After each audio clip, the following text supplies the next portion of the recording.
What was the worst year for Dokkan Battle? A lot of people would say one of the early years of the game that I talked about in my second most recent video, but I sincerely think it was the year that followed the 8th year anniversary. But before I explain, can you guys take a look at this? If you're new to the channel, please subscribe and like the video, it really helps me a lot. 98% of you are not subs, so let's try to even these numbers a little bit. Now let's get right back into the video. I genuinely think that the 8th year of Dokkan was a pretty terrible year for the game. They just couldn't figure out what the community wanted, and even when they knew what we wanted, they didn't give it to us until around the end of the year. Dokkan Battle always does community surveys, but I don't ever remember seeing as many as I did back in year 8. That just means something must have been going wrong at Dokkan HQ if every celebration or Dokkan Fest, they were wondering why people were unhappy. The fans all knew what was wrong, the game was dry as hell. It was so confusing this year to figure out what banners to summon on and what to skip. There were barely any new events, and when we finally got a new red zone, people had to milk it for the whole rest of the year for content. Then when we thought we were getting more difficult content, we got a very weird, albeit unique event called Intensifying Battles, which was alright but didn't satisfy any of the hardcore players.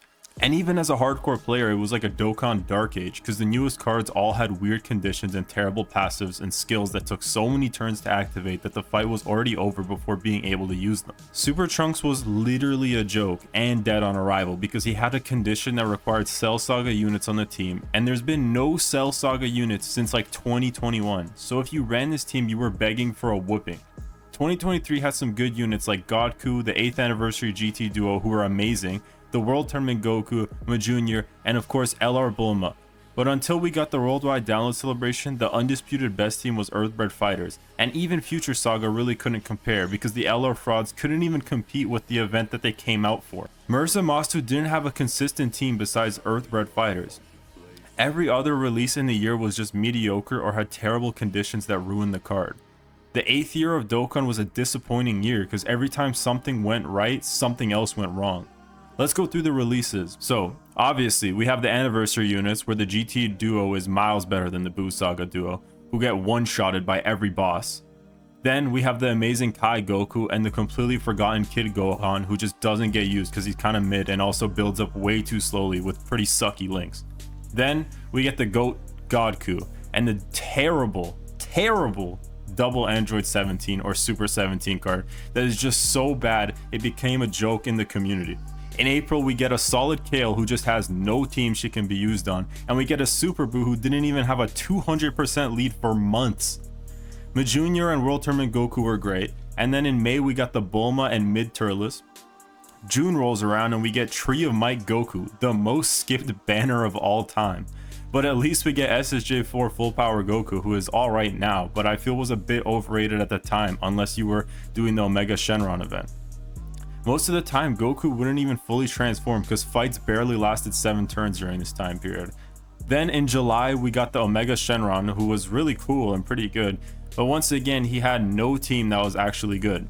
And of course, we got the worst release ever, Super Trunks, who I've already explained the flaws with. In August, we obviously got Peppy Gals that no one really cares about, and the amazing LR Zamasu along with the fraud VB duo who cannot take a hit from any event.